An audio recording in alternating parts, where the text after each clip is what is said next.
Assalamualaikum dan salam sejahtera. Berjumpa lagi kita di dalam Sejahtera Asia dan hari ini merupakan hari Selasa bertarikh 16 Mac 2021 bersamaan dengan 2 Syaban 1442 Hijriah. Okey, kita bersiaran secara langsung di TVS, saluran 122 Astro dan My Freeview.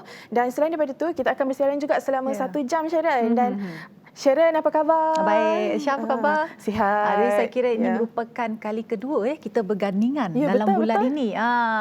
Jadi saya rasa sangat excited sebab dapat bergandingan semula dengan Syah. Jadi Syah, apa yang akan kita kongsikan dengan penonton pada hari ini? Hari ini kita akan kongsikan 2 topik. Iaitu yang pertama adalah berkenaan dengan nyamuk dan kepentingannya dalam kesihatan awam. Okey, Sharon, boleh tak jelas terangkan kepada mereka untuk topik yang kedua? Untuk topik yang kedua, kita ada slot pendidikan seperti biasa bersama dengan Cikgu Azila yang sentiasa membawa trik-trik ilmu matematik yang baru, Aisyah. Jadi kepada penonton mesti terus setia bersama kami sehingga ke penghujung rancangan kerana intipati kita pada hari ini adalah sangat menarik, tak kira peringkat umur, khususnya kepada kanak-kanak ataupun pelajar. Kita sentiasa ada slot pendidikan. Jangan lupa siap-siap sediakan pensel dengan kertas untuk mencatat nanti. Okay, seperti biasa, Aisyah, kita akan kongsikan perincian COVID di Malaysia dan di Sarawak. Jadi saya akan mulakan dengan perincian COVID di Sarawak. Sarawak mencatatkan jumlah kes yang membimbangkan di mana terdapat 251 kes baru positif COVID-19 yang menjadikan jumlah keseluruhan meningkat kepada 12,702 kumulatif kes dan jumlah kluster yang aktif ialah 29 kes. Namun begitu, jumlah keseluruhan kes COVID positif 19 yang telah pulih atau dibenarkan discharge turut meningkat kepada 8,987 orang. Jadi duka cita dimaklumkan bahawa Sarawak hari ini merekodkan satu lagi kes kematian melibatkan jangkitan COVID-19 yang sekaligus menjadikan jumlah keseluruhan kematian meningkat kepada 91 orang setakat ini. Salam takziah diucapkan kepada mangsa dan keluarga mangsa.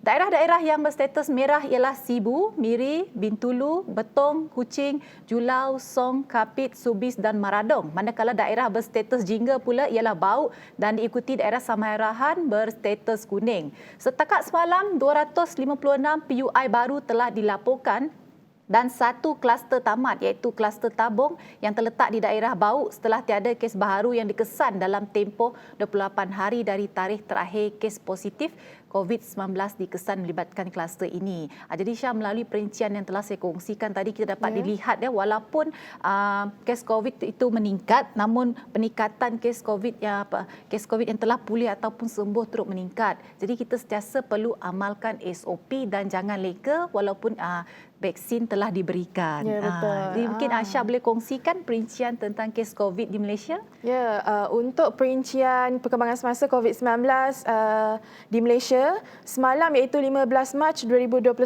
telah merekodkan sebanyak 1,208 kes positif COVID-19 di Malaysia, iaitu kes tempatan sebanyak 1,199 kes dan 9 kes adalah kes import, manakala kes aktif adalah sebanyak 15,511 kes. Selangor melaporkan kes harian baru tertinggi iaitu sebanyak 379 kes. Daripada jumlah ini, sebanyak 333 kes adalah daripada kluster-kluster dan saringan kontak rapat COVID-19 yang dijalankan di lapangan. Ini diikuti oleh Sarawak sebanyak 251 kes dan Pulau Pinang sebanyak 142 kes.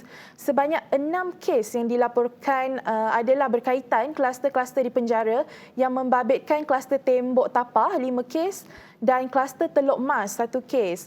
Kes-kes kematian semalam melibatkan masing-masing 1 kes di Selangor, Johor dan Sarawak. Kes kematian ini melibatkan 2 warga negara dan 1 bukan warga negara.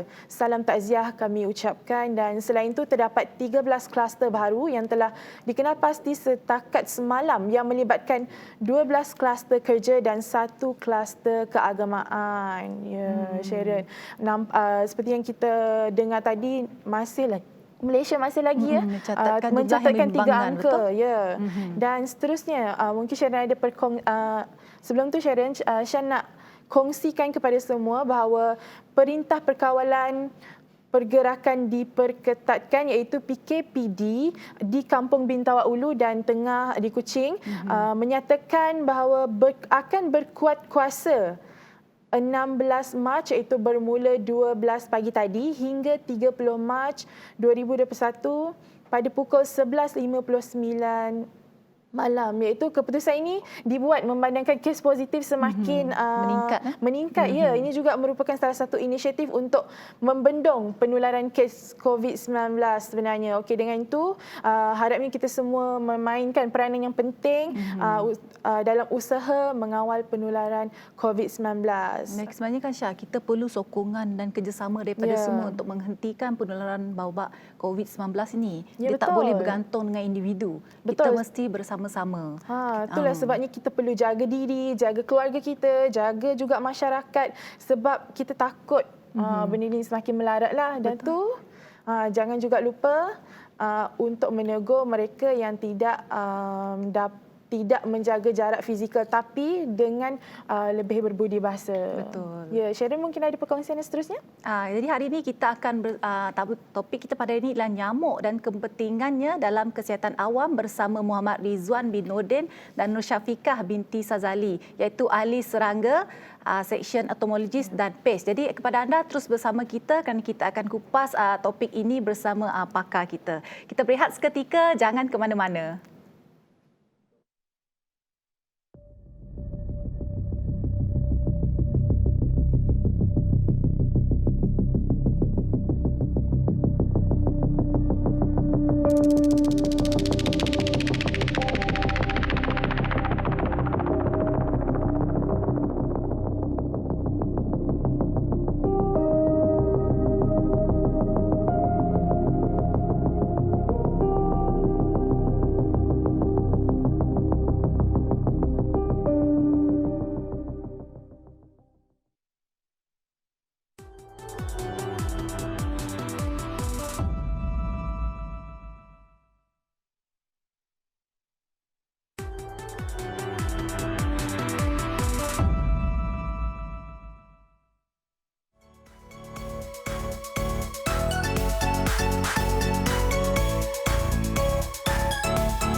Ya, kembali bersama saya Sharon Kezia dan Shasha dalam Sejahtera Asia dengan topik kita pada hari ini ialah nyamuk dan kepentingannya dalam kesihatan awam bersama Muhammad Rizwan bin Nordin dan Nur Syafiqah binti Sazali, ahli kaji serangga, entomologis, Seksyen Entomologis dan PES bahagian kawalan penyakit Pejabat Kesihatan bahagian Kuching. Jadi apa khabar Encik Rizwan dan Cik Syafiqah. Baik. Selamat datang ke Sejahtera Asia pada pagi ini bersama kami. Terima kasih kerana menjemput kami juga.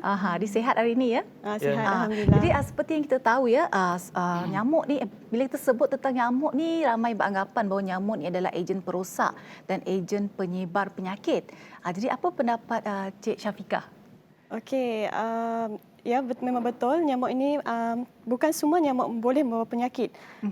Di Malaysia secara amnya kita ada 434 spesies nyamuk yang mewakili 20 genera. Jadi setakat pada hari ini hanya 4 genera saja yang dikenali membawa penyakit, iaitu Aedes, Culex, Mansonia dan juga Anopheles. Jadi Cik Rizwan, apa istimewanya nyamuk ini? Dan apa yang membezakan nyamuk ini dengan haiwan atau serangga yang lain?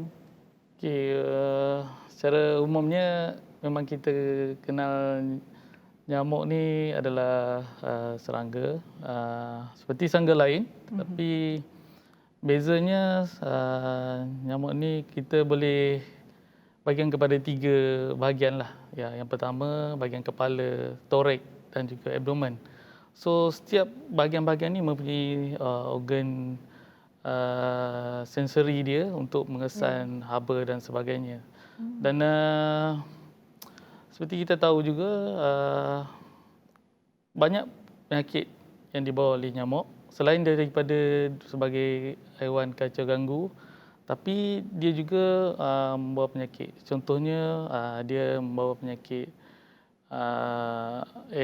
denggi, chikungunya, Zika untuk nyamuk Aedes, dan juga untuk Anopheles dia membawa penyakit malaria, dan Kulek membawa penyakit Japanese encephalitis ataupun dipanggil sebagai JE.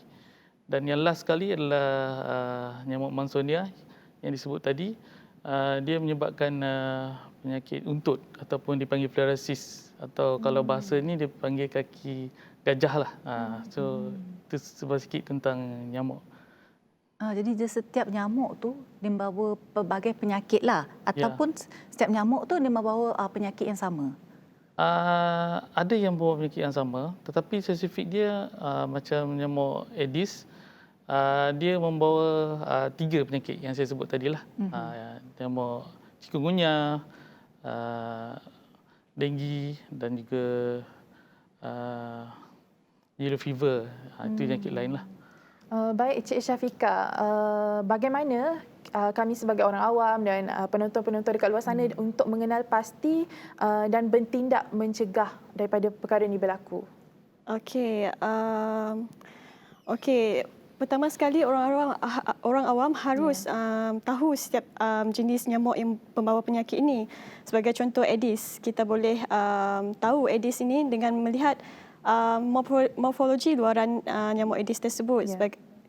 Sebagai contoh untuk Aedes, kita boleh mengenalinya dengan mempunyai kaki yang berbelang putih serta mempunyai tompok putih pada bahagian tepi. Jika kalau nyamuk Culex, kita boleh mengetahuinya dengan melihat nyamuk tersebut berwarna kekuningan dan juga tidak mempunyai berbelang di kaki. Dan untuk nyamuk Mansonia, iaitu nyamuk yang membawa filariasis tadi, kita boleh kenalinya dengan melihat kakinya mempunyai bintik-bintik putih, tidak seperti Aedes yang mempunyai tompok putih. Dan untuk nyamuk terakhir, Anopheles, kita boleh mengenalinya dengan melihat cara posisi berehat nyamuk tersebut, iaitu menegak sehingga 45 degree berbanding dengan nyamuk-nyamuk lain, itu selaris 180. Jadi cara untuk orang mencegah nyamuk ini adalah dengan sentiasa berwaspadalah dengan memeriksa keadaan di rumah, keadaan dan di luar rumah, bekas-bekas bertakung yang boleh berpotensi untuk membiarkan nyamuk ini. Jadi ada perbezaan dari segi fizikal. Tapi kan Cik Syafiqah, macam ni kita nak kenal pasti sebab nyamuk tu kecil. Jadi mungkin orang tu mungkinlah dia digigit oleh nyamuk Aedes, tapi dia tak tahu. Sebab dia tak tahu nyamuk tu lah, dia tak dapat kenal pasti bentuk luaran nyamuk tu. Sebab kecil, jadi kita tak perasan kan. Jadi kalau digigit kita terus tepuk aja. Adakah macam semua jenis nyamuk ni membahayakan kita semua? Tidak semua nyamuk boleh membahayakan kita. Hanya certain spesies ataupun jenis yang boleh membawa penyakit ini, dan ini dikenali sebagai vektor lah. Vektor iaitu ejen pembawa penyakit. Haiwan yang bertindak sebagai ejen pembawa penyakit. Jadi seperti yang Cik Sharon beritahu tadi, bagaimana untuk mengenali nyamuk ini, ialah orang awam tidak tahu sebab ia kecil kan. Ya, betul. Sebab kecil. Kalau kami beranggapan nyamuk tu sama semua je. Cuma je. kalau dia besar sikit tu mungkin kita syak sikit lah, yang tu nyamuk yang luar biasa sikit lah, ada bahaya sikit lah. Okey, setiap nyamuk ini mempunyai tingkah laku yang berbeza lah, tabiat serta behavior yang berbeza. Jadi untuk nyamuk Aedes, biasanya akan menggigit sepanjang hari. Tapi puncak gigitannya adalah pada waktu awal pagi dan lewat petang. Jadi biasanya kalau nyamuk yang gigit pada waktu siang hari itu biasanya Aedes lah. Jadi dia tak menggigit pada waktu malam lah.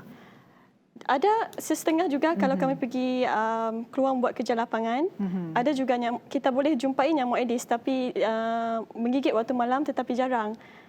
Nyamuk ini saya boleh gambarkan sebagai opportunistic spesies lah. Bila ada mangsa, dia akan menggigit lah.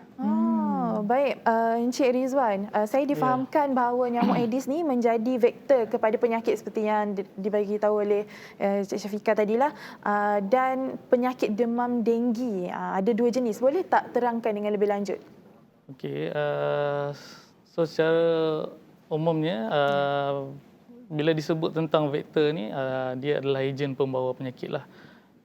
Sebab di Pejabat Kesihatan kita mengawal selia tentang penyakit bawaan vektor. Dan di sana dia ada unit denggi, unit malaria dan sebagainya. So bagi penyakit denggi dibawa oleh dua spesies nyamuk Aedes. Tadi disebut tentang jenis.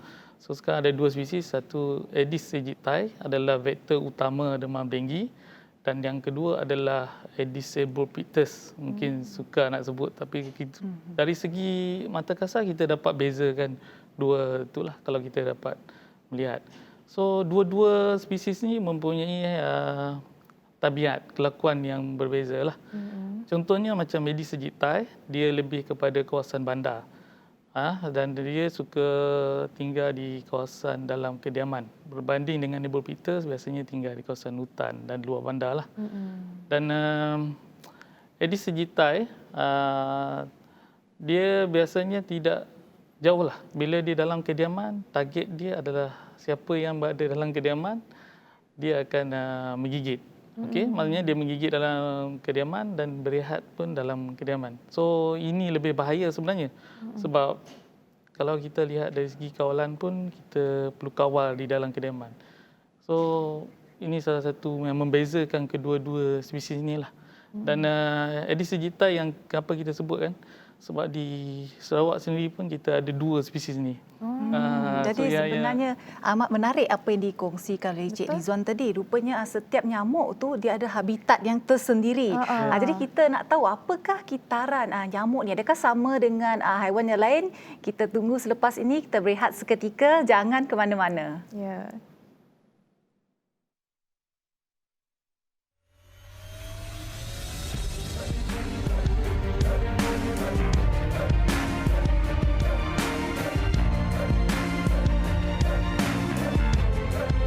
Jangan lupa untuk saksikan Gaspirasi setiap Rabu jam 9 malam hanya di saluran 122 TVS.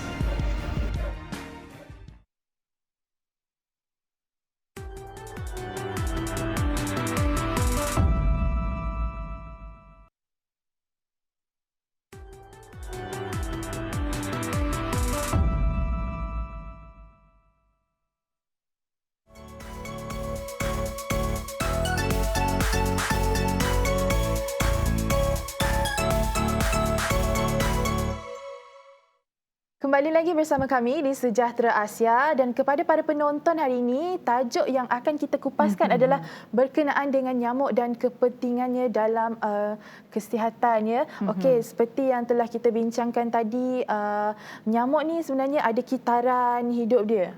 Jadi kita nak Encik Rizwan jelaskan kepada kami apakah kitaran nyamuk ni supaya boleh ada cara-cara lah kan untuk kita tahu dah tu cara mencegahnya macam mana. Okey, so bila kita sebut tentang kitaran haiwan ini, nyamuk. So secara keseluruhan dia daripada telur, saya mulakan daripada telur. So daripada telur selepas terdedah dengan air ataupun terendam dengan air, dia akan menetas lebih kurang dalam tempoh 24 jam hingga 72 jam dan selepas itu dia akan memasuki satu peringkat lagi, peringkat larva. Larva ataupun kita sebut sebagai jentik-jentik. Okey. Dan tempoh ini mengambil masa lebih kurang 3 hingga 4 hari untuk dia lengkap dengan 3 kali pengeluaran penyalinan kulit. Sebelum dia peringkat pupa. So pupa ni adalah peringkat dorman di mana nyamuk ini tidak sangga ni dia tak makan. Dia dorman, dia tunggu untuk menjadi dewasa. Okey. Yeah. Okey, yang ini mengambil masa lebih kurang 2 hari ataupun 1 hari hingga 2 hari lah sebelum dia menjadi dewasa. So setiap kitaran ni mengambil masa secara keseluruhannya ada lebih kurang 7 hari.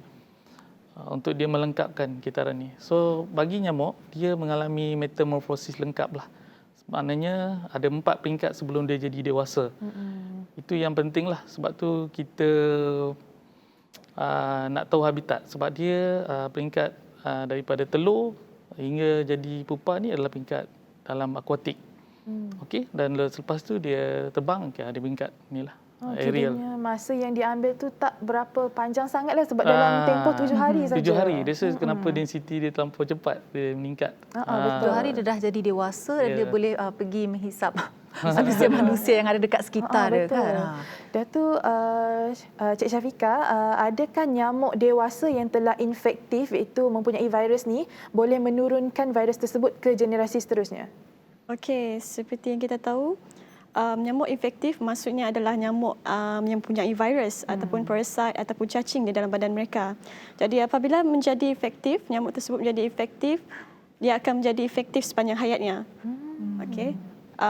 Dan untuk virus ini diturunkan kepada generasi seterusnya, ya, menurut kajian terdapat tapi tiada bukti yang jelas menunjukkan bahawa nyamuk tersebut boleh menurunkan virus tersebut ke generasi seterusnya. Tapi menurut kajian, ya, terdapat 5 generasi sehingga ke 5 generasi. Jadi ini yang kita panggil sebagai transovarian, di mana daripada generasi sebelumnya ke generasi seterusnya diturunkan virus tersebut. Oh, begitu. Jadi dia tak diturunkan secara, maksudnya secara automatik teruslah, dia tak diturunkan macam itulah. Ya. Jadi apakah yang menjadi tarikan nyamuk ni untuk menggigit manusia ni, dan apakah cara ataupun langkah yang berkesan untuk mengurangkan risiko terkena gigitan nyamuk? Okey, nyamuk biasanya dia tertarik kepada haba. Manusia mengeluarkan haba, ya. Jadi nyamuk akan tertarik kepada haba serta bahan kumuh yang lain seperti asid dan peluh. Dan juga nyamuk juga tertarik kepada warna yang gelap. Patutlah macam bila kita pergi dekat hutan ke ataupun Camping macam tu lah, pergi hiking. Banyak yang nyamuk ke badan kita. Elak-elak yang memakai repellent tu dapat membantu tak? Sebab kadang-kadang ada juga saya pakai Syah, dia macam tak membantu sangat. Dia bergantung kepada bahan aktif yang digunakan lah. Dalam repellent tersebut lah. Ya. Jadi setiap individu ni dia berbeza lah. Jadi dia macam bergantung pada haba kita. Betul ke doktor? Maafkan saya. Doktor maafkan saya. Syafiqah, yang berkenaan dengan darah. Berkenaan dengan darah? Dia macam tertarik kepada setengah jenis darah saja. Okey, setahu saya lah, nyamuk ini mudah tertarik kepada darah yang jenis O, darah jenis O. Jadi tiada bukti yang jelas lah menunjukkan nyamuk ini tertarik kepada certain darah. Dah tu kan, saya tertanya-tanya Cik Rizwan.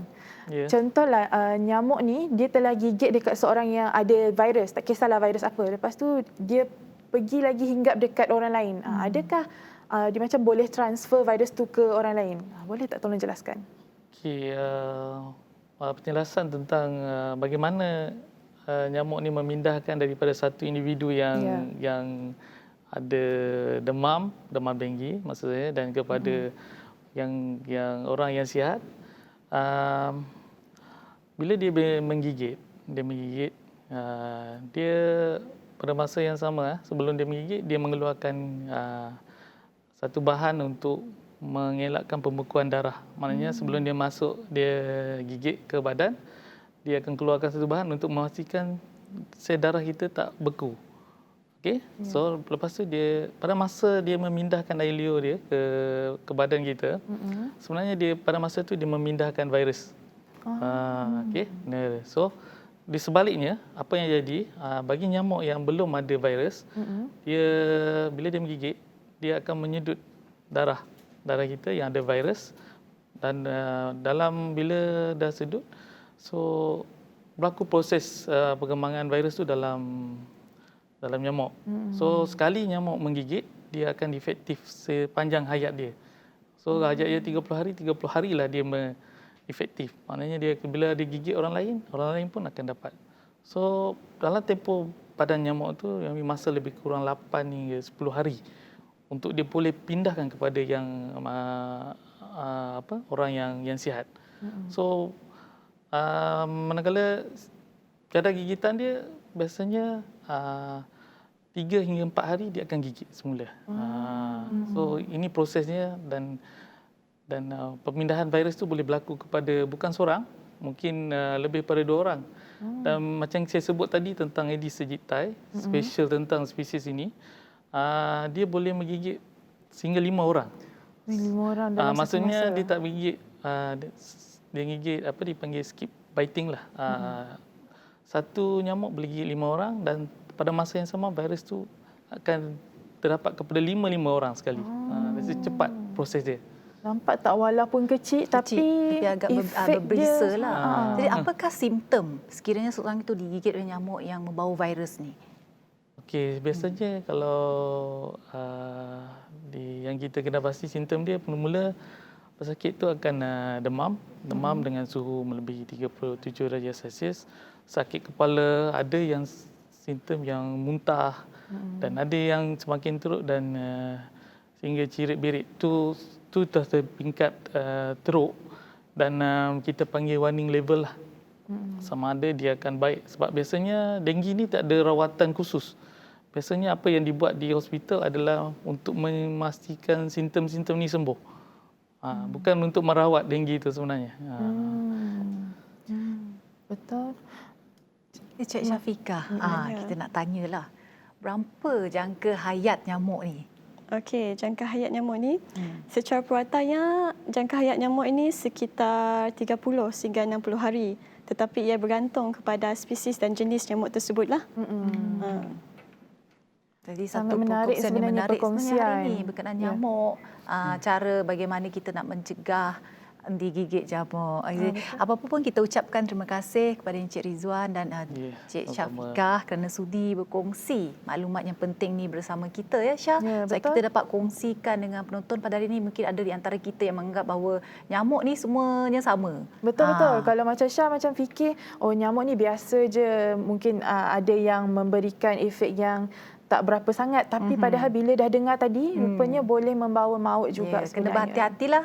Jadi kalau sekiranya anda digigit nyamuk, selepas itu mengalami demam, kena terus rujuk kepada doktor ataupun klinik yang terdekat. Jadi sekali lagi kita ucapkan terima kasih kepada Encik Rizwan dan Cik Syafiqah. Okey, kepada penonton terus setia bersama kami sehingga ke penghujung rancangan kerana kita ada slot pendidikan bersama Cikgu Azila selepas ini. Jadi kita berehat seketika, jangan ke mana-mana.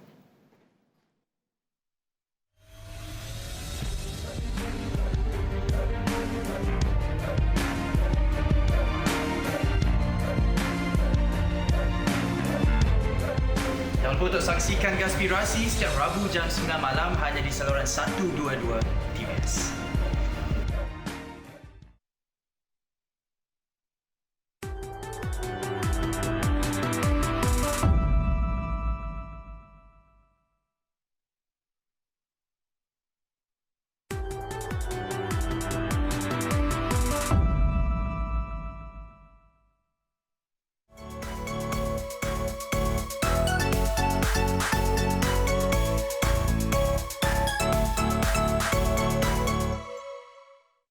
Ya, ada kembali bersama saya Syarid Kezia dan Syasha dalam Sejahtera Asia ya. Jadi kita ucapkan sekali lagi terima kasih kepada Encik Muhammad Rizwan bin Nordin dan Nur Syafiqah binti Sazali atas perkongsiannya tentang nyamuk dan kepentingannya dalam kesihatan awam.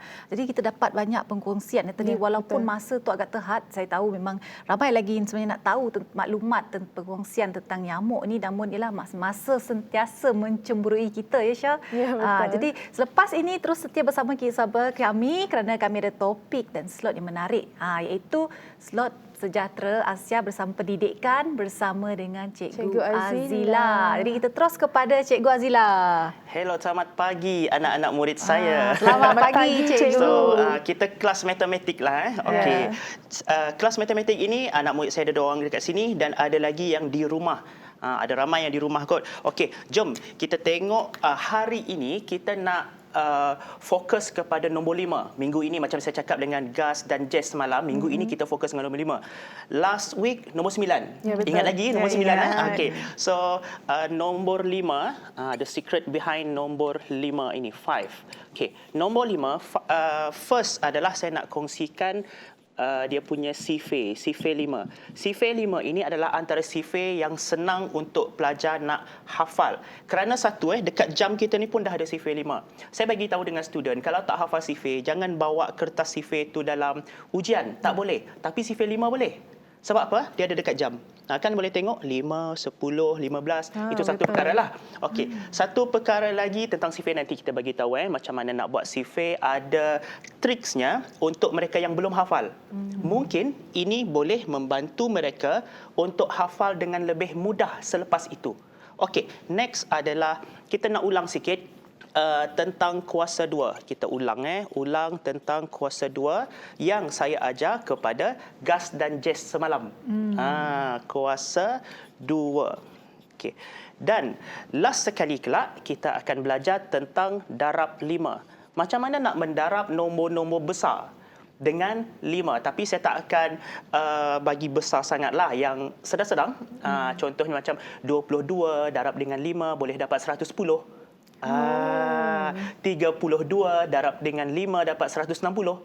Boleh cepat kan? Okay, ada cara. Saya tak buat magic. Dia ada cara. Okey, first adalah yang paling singkat dan cepat dan senang sekali adalah sifir 5. Bagi yang belum hafal sifir 5, boleh hafal dulu teknik ini. Mungkin selepas itu senang nak hafal sifir 5. Kita mulakan dengan pasangan 5-0. Buat pasangan ini 5 pasangan. 5-0, 5-0, 2 pasangan dah. 3 pasangan, 5-0, 5-0. Berapa dah ni? 1, 2, 3, 4. Then 5-0 lagi. Boleh nampak tak dekat bawah ni? Oh, dia dah bawah sangat kot. Okey. Letak ini 5-0. Okey. Jap. Apa yang kita nak buat seterusnya adalah depan ini tak perlu letak apa-apa. Di sini letak 1, 1, 2, 2, 3, 3, 4, 4. Last kali 5. Jadilah sifir 5. Dia terus jadi sifir 5. So anak-anak kalau dia tidak hafal sifir 5, masa dia nak buat bahagi ke bahagi 5, dan kadang-kadang yang tak hafal sifir 5 dia akan buat 5, lepas tu dia tambah 5 lagi 10, ni dia tambah 5 lagi 15. Instead of buat tambah, mungkin dia dah ambil masa dalam 3 minit kot buat tambah sampai sifir 5 tu habis. Saya banyak jumpa kes macam ini kepada yang mungkin tahun 3, tahun 4 macam itulah. Why not? Kalau belum hafal sifir, guna cara ni dulu. Tak perlu kira apa-apa kan? Tak perlu kira. Macam mana tadi? 5-0, 5-0, 5-0, 5-0. Ada 5 pasangan. 5 pasangan maksudnya sampai 10 lah jadinya. 1, 2, 3, 4, 5, 6, 7, 8, 9, 10. Dan untuk yang dekat sini yang saya letak warna biru ni, kita letak pasangan-pasangan juga. 1-1, 2-2, 3-3, 4-4, 5 je single dekat bawah sekali. Jadi inilah dia. 5 darab 1, 5 darab 2, 5 darab 3, 5 darab 4, darab 5, darab 6, darab 7, darab 8, darab 9, darab 10. Okey, macam mana nampak? Okey tak? Nampak. Okey. Senang Lagi senang dan menjimatkan masa. Menjimatkan masa. Tapi of course lah, saya percaya kepada tradisional juga. Tradisional adalah hafal. Betul. Yang ini membantu untuk hafal. Mungkin dahulu masa zaman kita sekolah nangis-nangis hafal, tengok buku, aduh benak aku tu belum hafal lagi kan. Sampai kita tengok ni sifir. Kita tengok sifir dekat belakang, kita hafal. Tak ada cara untuk memudahkan kita masa tu. Sekarang antara yang inisiatif yang boleh kita gunakan untuk bantu hafal adalah ini. Jangan pula student nanti saya dah tahu cara ni tak perlu hafal lah. Jangan cakap macam tu. Tak boleh. Mesti juga hafal. Ini adalah cara untuk membantu sahaja. Memudahkan cara dia untuk menghafal lah. Okey, boleh saya move Tapi ke yang kan cikgu dia perlu ingatkan teknik dia. Teknik dia perlu ingat. Sebenarnya sifir ni dari sifir 2 sampai sifir 9 semua ada cara dia sendiri. Ada teknik dia sendiri. Ada teknik dia sendiri. Mungkin kita boleh share in next episode lah. Macam mana sifir 7 pula. 7 lagi kita akan nampak betul ke ni boleh jadi sifir 7? 8 lagi lah. Ini 5 pun kita dah nampak susunan dia macam main susun-susun nombor je. Okey. Next, okey, kita ulang sikit kuasa 2. Last episode. Semalam lah kot. Semalam saya dengan Gus dan dengan Jess kita buat kuasa 2, tetapi kuasa 2 untuk 5. Last week saya dengan John dengan siapa itu John dengan Jess kot. Yang hari Khamis kita buat kuasa 2 tetapi nombor di depan dia 9. 92, 93, 94, kuasa 2. kalau pelajar boleh jawab dengan cepat, yang tu dia memang nampak macam, oh geniusnya dapat jawab dengan cepat. Tapi sebenarnya kita macam buat silap mata. Kita macam buat magic. Ada triks di sebaliknya. Okey, macam mana nak buat kalau kuasa 2? Contoh nombornya adalah a 2-digit number, nombor 2 digit, di belakangnya 5. Okey, sekali lagi saya nak ulang, kuasa 2 ini maksudnya nombor itu darab dengan nombor itu sendiri. Contoh 4 kuasa 2, 4 darab 4, 16. 3 kuasa 2, 3 darab 3, 9. Kadang pelajar kalau baru masuk tingkatan 1 kan, dia confuse sikit. Kita kata 1 kuasa 2. 1 kuasa 2, 1 darab 1. Boleh-boleh jawab 2. Bukan. 1 darab 1 1. Okey. Kadang-kadang kita tanya 3 kuasa 2. 6 cikgu katanya. Bukan. 3 kuasa 2 bukan 3 darab 2. Ingat betul-betul. 3 kuasa 2 maksudnya 3 darab dengan dirinya sendiri. 3 darab 3. 9. Boleh ya anak murid ni? Dua orang ni? Boleh ya? Boleh ya? Okey. So, now ada a 2-digit number. 2-digit number kadang orang nampak macam susah nak buat kalau tanpa kalkulator. Kalau boleh ni, lebih cepat daripada kalkulator. Saya tunjukkan contoh. 35 kuasa 2. 35 kuasa 2, bila di belakang ini 5, confirm di belakang ini akan menghasilkan 25. Confirm 25. Nombor ini pula didarabkan macam yang lepas masa kita main dengan nombor 9, dia banyak sebelum. Ini dia main dengan selepas. Okey, 3 darab dengan nombor selepasnya. Apa nombor selepas 3? 4. Okey, 4. So, at least pelajar boleh darablah yang basic macam ini. 3 darab 4, 12. Terus dapat jawapan. 1225. Ada semalam bila saya dah share soal teknik macam ini, 35 kuasa 2. Contoh kalau budak tingkatan, dia tak ada masalah, dia boleh tekan kalkulator sebenarnya. Tapi kalau hafal cara ni lebih cepat daripada kalkulator. Belum tekan, orang lain masih baru nak buka kalkulator saintifik kan nak buka lagi, nak on lagi. Dia dah dapat dah ni. Okey, itu untuk tingkatan. Kalau untuk sekolah menengah, rendah, kalaulah dia jumpa soalan 35 darab dengan 35. Ada parents yang tanya dengan saya, boleh tak dia terus guna cara ni? Dia tak tunjukkan bentuk lazim. Kan ada bentuk lazim kan sekolah rendah kan? Jawapan saya adalah boleh, asalkan dekat soalan dekat working dia tu, dia punya jawapan tu dia buat ayat matematik dia dibuat dengan lengkap. 35 darab 35 dia terus buat sini 1 2 2 5. Asalkan ayat matematik ini markah dah ada dekat situ. Walaupun dia tidak menunjukkan dia punya bentuk lazim. No problem. Sangat mudah dan cepat teknik yang diajar oleh Cikgu Azila tersebut. Tapi sebenarnya masih banyak lagi teknik dan trik yang ingin diajar oleh Cikgu Azila kepada kita semua. Tapi seperti biasa, kita rehat seketika, kita kembali selepas ini.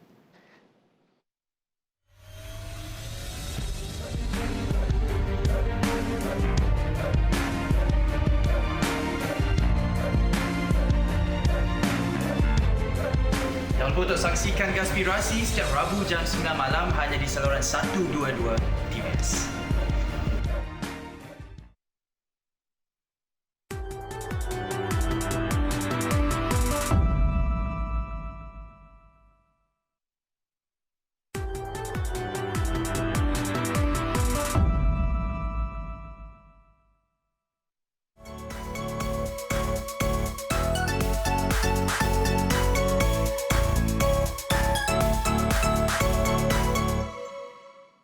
Ya, anda masih kembali bersama saya, Sharon Kezia dan Syasha dalam Sejahtera Asia pada pagi ini dengan slot pendidikan bersama dengan Cikgu Azila. Jadi sebelum kepada anda, jika anda terlepas untuk menonton kami secara langsung, jangan risau, jangan gundah. Anda boleh pergi saja ke YouTube, type Sejahtera Asia dan anda boleh pilih episod yang anda ketinggalan. Dan anda juga dialu-alukan untuk melontarkan komen, pandangan, cadangan anda di Facebook Sejahtera Asia dan IG Sejahtera Asia.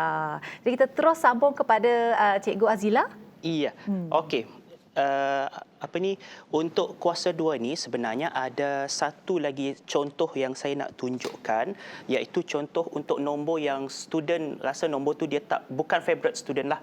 Dia tak prefer sangat. Contohnya nombor seperti apa saya nak letak 85 kuasa 2. 8 ini kan nak darab dengan sesuatu nombor. Sifir 8 adalah antara sifir yang pelajar selalu miss lah. Selalu miss, selalu silap kira, selalu silap buat pengiraannya lah dekat sifir 8. Okey, tak apa. Kalau kita buat macam ni, 85 kuasa 2, ingat 85 kuasa 2 maksudnya 85 darab dengan dirinya sendiri. Okey, 5 ini akan menyebabkan jadi 25. Dan 8 ini, yang ni tak suka sangat ni nak darab sifir 8. 8 darab dengan 9. 8 darab 9. Ingat lagi kita ada belajar sifir 9. Kalau sifir 9 darab dengan sesuatu number, 8. Dia tolak 1. Ini jadi 7. Lepas itu 9 ini tolak dengan 7 dapat 2. Oh, 72. Itu kalau tak hafal sifir 9 lah. Ataupun ada cara lagi guna jari. Yang tu saya tak kongsikan. Tak sempat saya nak kongsikan yang itu. Ramai dah tahu kot kalau menggunakan jari 9 darab 1, 9 darab 2, darab 3. Okey. So ini jawapannya 7225. Okey, next. Okey, tak saya cepat sangat ke next ni.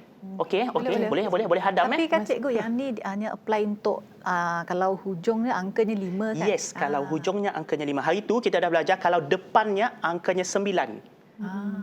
Yang ini kita belajar kalau hujungnya angka dia 5. Okey, kita pergi terus ke darab 5. Macam mana nak darab sesuatu number itu dengan 5 dengan cepat? Okey, saya tunjukkan, saya padamkan ini sekejap. Sebelum saya tunjukkan macam mana nak darab dengan 5 dengan cepat, saya nak tunjukkan beberapa nombor dahulu, iaitu contoh 14 bahagi 2.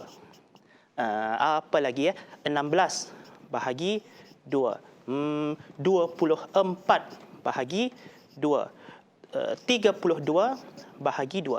Sebab apa saya nak bahagi 2? Kerana kalau kita nak buat darab 5 itu, dia mesti mahir dahulu bahagi 2. So yang ni pun pelajar mesti dah, dia bukan level pelajar yang betul-betul beginner lah. At least mungkin dah darjah 5, darjah 6 dah okey dah cara ni. Sebab mereka dah boleh dah bahagi 2 dengan cepat. Contoh 14 bahagi 2 dengan cepat boleh dapat 7. Yang ni basic lah biasa. Okey, 16 bahagi 2 pun boleh tahu yang ini 8.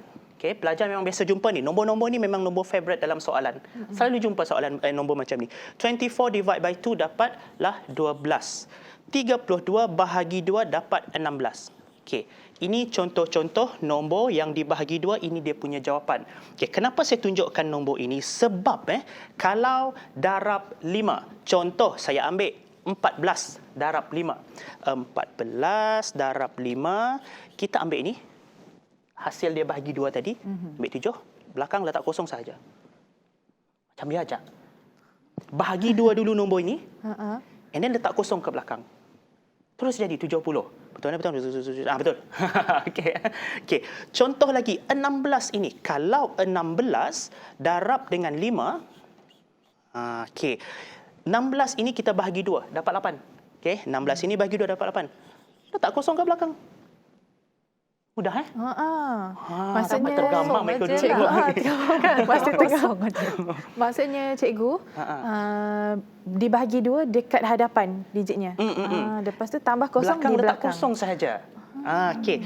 Contoh lagi 24. 24 ini 24 darab 5 24 darab dengan 5. 24 ini kita bahagi 2. 24 bahagi 2 dapatlah 12. Belakang letak kosong. Macam tu je. So, orang lain baru tekan kalkulator 1 20. Awak dah dapat jawapan dah. Dia akan jadi cepat. So, dia sangat membantu dan inilah yang saya kongsi kepada student supaya boleh boost dia punya confident. Bila confident dah ada, baru dia akan rasa matematik ini getting easier. Baru dia boleh nampak lagi. Yang ini bagi saya lah. Kalau saya mengajar, dekat tuition, kalau saya mengajar, ini semua saya anggap sebagai macam suplemen. Macam vitamin. Yang betul-betul belajar topik itu, yang tu macam Panadolnya lah. Kan kalau dah suplemen dah okey dah, so boleh bagi mereka confident, bagi mereka untuk kesihatan matematik dia bertambah dengan lebih okey. Kalau yang sakit tu memang kena berikan Panadol Lebih lah. Tapi kan okey kalau dia dah ada suplementkan benda ini dahulu. Okay, ada satu lagi 32. Kalau 32 darab dengan 5, 32 ini kita bahagi 2 dahulu. Bahagi 2 kita akan dapat 16. Belakang letak kosong sahaja. Terus jadi jawapannya 160. Boleh faham Boleh Boleh hadam Boleh. Senang je cara ni. Okey, ada masa lagi tak? Ada satu lagi saya nak tunjukkan. Ada masa Ada masa Okey, kita sampai pukul 10 kot hari ni kan? Ya. Oh tidak. Habis kita pukul 10 kelas. Okey. So, yang ni kalau perasan kalau awak perasan, yang di rumah mungkin ada perasan mungkin mak ayah ada perasan. Kenapa Cikgu Azila ni bagi soalan semuanya nombor genap? Semuanya nombor genap. Even number, which is a number that is divisible by 2. Nombor-nombor yang boleh dibahagi 2. Apa kata kalau nombor ini bukan 32, tetapi nombor ganjil? 33 contohnya. Kalau dianya 33 darab dengan 5, okay, kita tak akan bahagikan ini dengan 2. Tapi kita ambil apa nombor sebelumnya? Nombor sebelumnya tadi adalah 32 kan? Kita bahagikan nombor yang sebelumnya. Bahagikan nombor sebelumnya, 32 dengan bahagi 2, dapat 16 kan? Masih gunakan 16. Tapi kali ini kita tak letak kosong di belakang. Kita letak 5. Hari ini mungkin ada berat sikit kot. Kita just ambil angka nombor 5 tu lah dekat ujung tu. Dia instead of letak kosong macam tadi, kali ini kita letak 5. Ingat, kalau even number, letak kosong. Kalau odd number, nombor ganjil, letak 5. Tapi nombor ganjil tu bukan kita bahagikan dia sendiri. Kita bahagikan nombor sebelumnya. Okey. Contoh lagi, 16 kita ambil 17 17 darab 5. Kita tak bahagikan 17, kita bahagikan nombor sebelumnya. Sebelumnya adalah 16 bahagi 2 dapat 8. Jangan letak kosong, letak 5. Macam tu. Okey tak ni? Okey tak? Okey. Yang di rumah pun okey kot rasanya. Di rumah pun yang belajar bukan student sahaja. Mak ayah pun tolong belajar, tolong hafal. Tolong mak ayah suruh hafal. Mak ayah pun boleh tolong kerana lepas ni kitalah yang akan yang akan bantu student ni dekat rumah. Okey. Ada apa-apa soalan anak-anak murid saya? Nak lagi cikgu. Nak contoh. Nak lagi dia tak puas hati. Okey. Yang ni saya dah tunjuk tadi 33. Okey, yang ni dah. Saya dah tunjuk juga 17 menggunakan yang ni. Apa kata kalau 15? 15 darab 5. Kena padam sikitlah. Kena padam 15 kalau 15. 15 darab dengan 5. Jangan bahagikan 15. Kita bahagikan the number before, nombor sebelumnya iaitu 14. 14 bahagi dengan 2 dapat 7. Okey, sebabkan ini adalah odd number, nombor ganjil, kita letak 5. Okey, saya bagi contoh nombor lain tak nak 24. Kita ambil nombor lain, apa nombor lain 44. 44 dia nak dibahagi 2 senang sebenarnya. 44 darab 5. Yang ini even number. Ingat even number, nombor genap. Kalau nombor genap, letak kosong kat belakang, sifar. 44 ini kita bahagi dengan 2. Bila bahagi 2, 4 bahagi 2, 2. 4 bahagi 2, 2. So, 22 lah. Okay. 22. Even number, belakang letak kosong. Jadilah jawapannya 220. Even numbernya besar pun, 88 contoh. Tak ada masalah. 88 darab 5. Jangan susah hati. Relax. Tengok walaupun jawapannya, nombornya besar, 88 kalau bahagi 2 dapat 44. 44 44. Since it is an even number, letak kosong dekat belakang. Kalau pelajar boleh dapat cara ini, takkah membantu dia punya confident dan membantu dia mengira dengan lebih cepat. Boleh tak saya tunjukkan nombor ganjil pula? Boleh. Boleh Boleh. 89. Saya cari yang senang-senang lah, yang dekat-dekat lah supaya kita boleh compare. 89 darab dengan 5. Okey. Jangan bahagikan 89 dengan 2. Kita bahagikan 88, iaitu nombor sebelumnya. 88 ini bahagi 2 dapat 44. Memandangkan ianya adalah nombor ganjil, jangan kita letak kosong. Letak 5. kena ingatlah dia punya function of 0 and the function of 5. How to relate it with even number ataupun odd number. Macam mana nak menghubungkan dia dengan apa even number? Nombor genap. Nombor genap dan nombor ganjil. Ganjil. Ya. Okey, boleh faham Boleh faham Boleh faham minggu ini nampaknya kita bermain dengan nombor 5. Saya padam dahulu. Yang penting juga tadi adalah untuk ingat, saya nak ulang sikitlah sifir 5 sebab sekejap sangat saya bagi sifir 5 tadi, takut ada yang baru tengok ke kan. Kalau sifir 5 dia mulakan begini. 5 0 5 0 5 0 1 2 3 4 5. Dia kena ada 5 pasangan lah. Okey. Selepas itu, 1 dia bukan bermula dari atas ini. 1 bermula di sini. So, 1 1 2 2 3 3 4 4 5 single je kat belakang.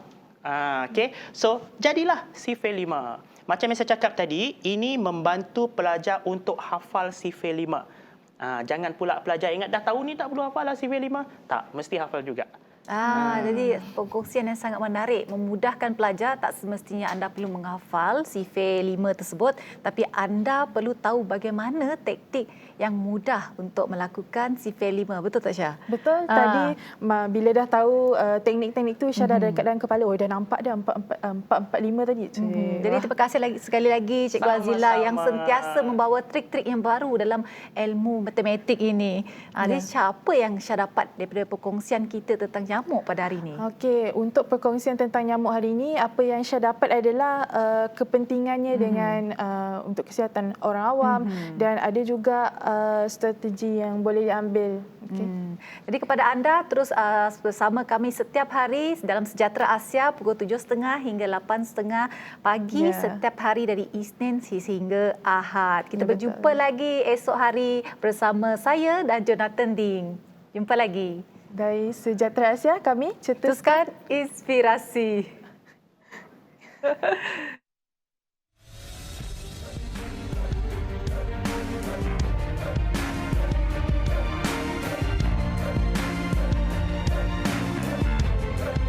Jangan lupa untuk saksikan Gaspirasi setiap Rabu jam 9 malam hanya di saluran 122 TVS.